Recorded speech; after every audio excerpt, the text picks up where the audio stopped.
A paz do Senhor, buenos dias, um ótimo sábado, que Deus abençoe você grandemente. Sejam bem-vindos, bem-vindas à nossa leitura bíblica nesse sábado de aleluia.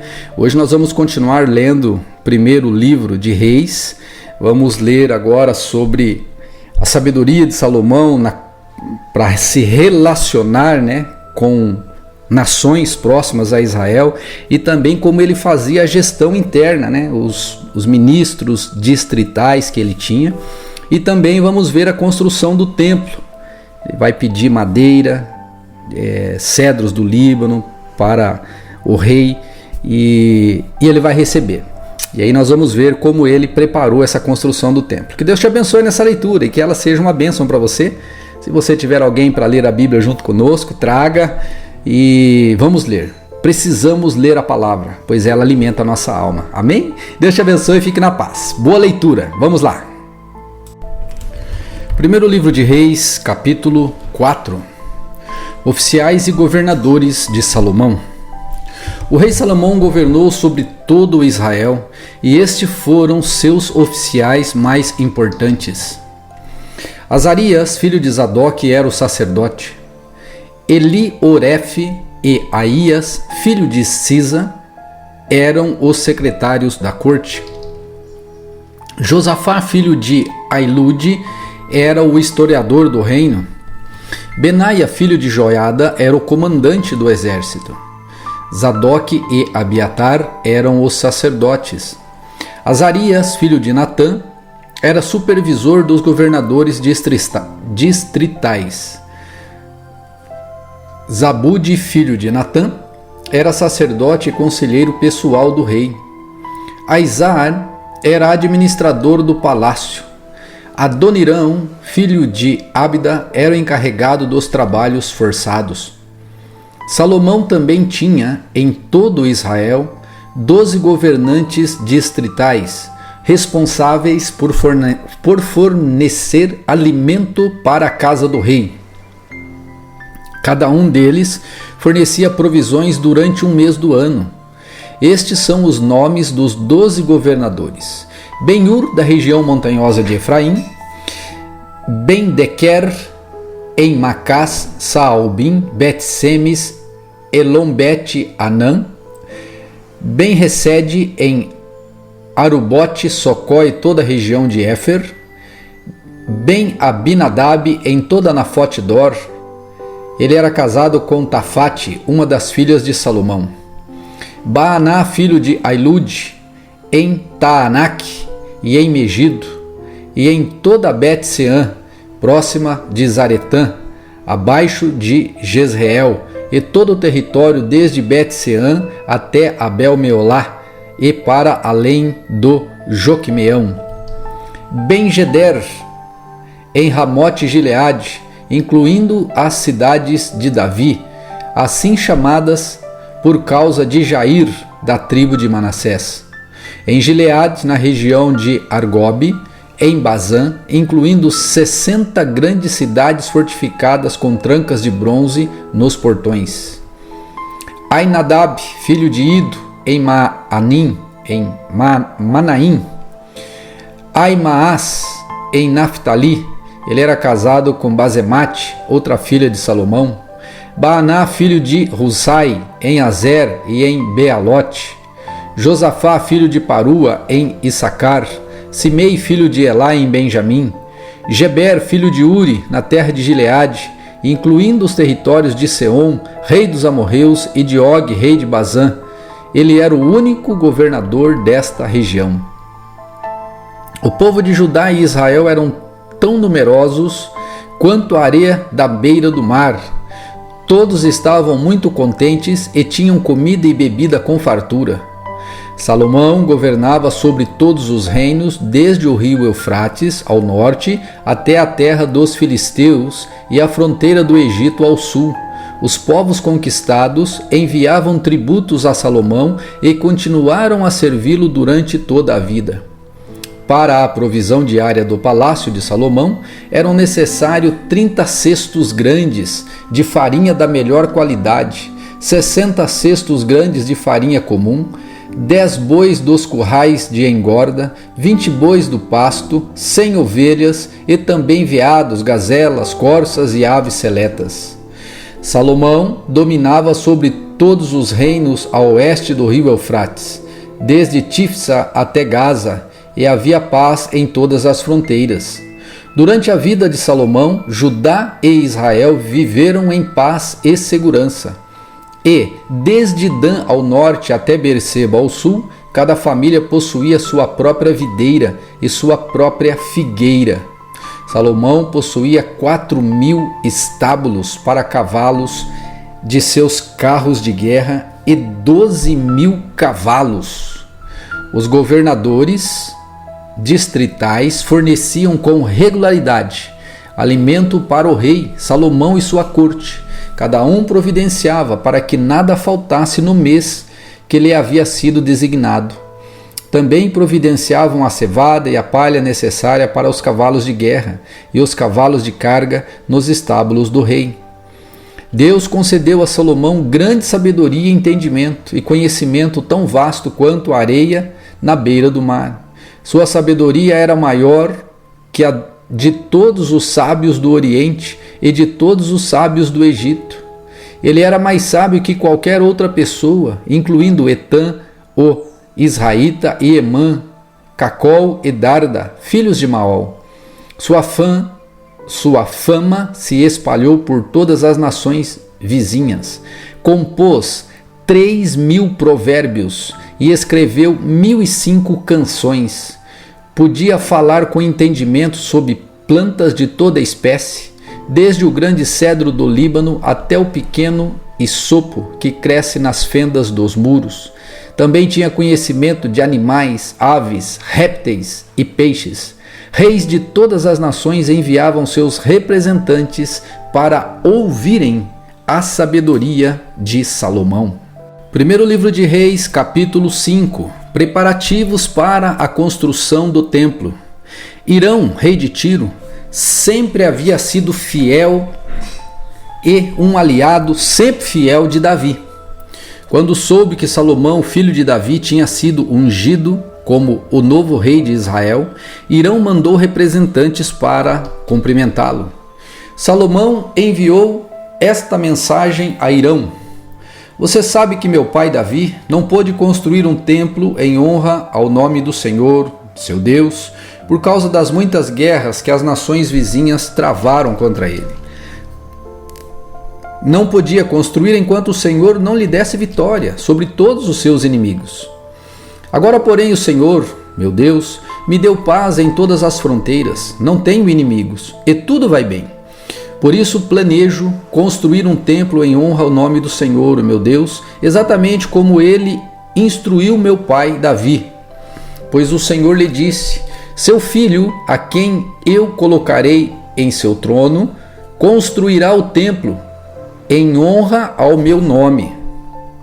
Portanto, peço-lhe que ordeno que cortem para mim cedros do Líbano.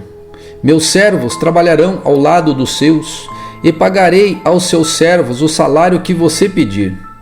Como sabe você, ninguém aqui corta madeira como vocês, sidônios. Hirão ficou muito contente quando recebeu a mensagem de Salomão e disse: Louvado seja o Senhor neste dia, pois deu a Davi um filho sábio para ser rei dessa grande nação. Então enviou esta resposta a Salomão: Recebi sua mensagem e fornecerei toda a madeira de cedro e de cipreste que precisar. Meus servos levarão as toras das montanhas do Líbano para o mar Mediterrâneo. Ali colocarão as toras em balsas e as farão flutuar ao longo da costa até o lugar que você escolher. Ao chegar, desembarcaremos as toras e seus servos as levarão. O pagamento poderá ser feito com alimentos para o meu palácio. Assim, Hirão forneceu toda a madeira de cedro e de cipreste que Salomão desejava. Em troca, Salomão lhe enviava um pagamento anual de 20.000 cestos grandes de trigo para consumo de sua corte e 20.000 tonéis de azeite puro de oliva. O Senhor deu sabedoria a Salomão como lhe havia prometido, E Hirão e Salomão fizeram um acordo de paz. Então Salomão convocou 30.000 trabalhadores em todo Israel. Enviou-os ao Líbano em grupos de 10.000 por mês, de modo que cada homem passava um mês no Líbano e 2 meses em casa. Adonirão era encarregado desses trabalhadores. Salomão também tinha 70.000 carregadores, 80.000 cortadores de pedra na região montanhosa e 3.600 chefes que supervisionavam as obras. Por ordem do rei, eles extraíram grandes blocos de pedra de alta qualidade e os modelaram para o alicerce do templo. Homens da cidade de Gebal ajudaram os construtores de Salomão e Hirão a prepararem a madeira e as pedras para o templo. Primeiro livro de Reis, capítulo 6. Salomão constrói o templo. No mês de Ziv, o segundo mês, durante o 4º ano de seu reinado, Salomão começou a construir o templo do Senhor. Isso ocorreu 480 anos depois que o povo de Israel foi liberto da escravidão na terra do Egito. O templo que o rei Salomão construiu para o Senhor media 27 metros de comprimento, 9 metros de largura e 13,5 metros de altura. A sala de entrada na frente do templo media 9 metros de largura, a mesma largura do templo, e se projetava 4,5 metros à frente do templo. Salomão também fez janelas com grandes molduras por todo o templo. Junto às paredes externas do edifício, nas laterais e nos fundos, ele construiu um anexo com salas. Esse anexo tinha 3 andares. O andar de baixo media 2,25 metros de largura. O segundo andar media 2,7 metros de largura. E o terceiro andar 3,15 metros de largura. As salas eram ligadas às paredes do templo por vigas apoiadas em saliências nas paredes. Por isso as vigas não eram inseridas nas paredes em si. O acabamento das pedras usadas na construção do templo era feito na própria pedreira, de modo que não havia barulho algum de martelo, machado ou qualquer outra ferramenta de ferro no local da construção. A entrada para o andar de baixo ficava ao lado sul do templo. Havia uma escada em caracol que subia para o segundo andar e outro lance de escadas que ia do segundo para o terceiro. Uma vez concluída a estrutura do templo, Salomão colocou um forro de vigas de tábuas de cedro. Além disso, construiu um anexo com salas junto aos lados do edifício, ligado às paredes do templo por vigas de cedro. Cada andar do anexo media 2,25 metros de altura.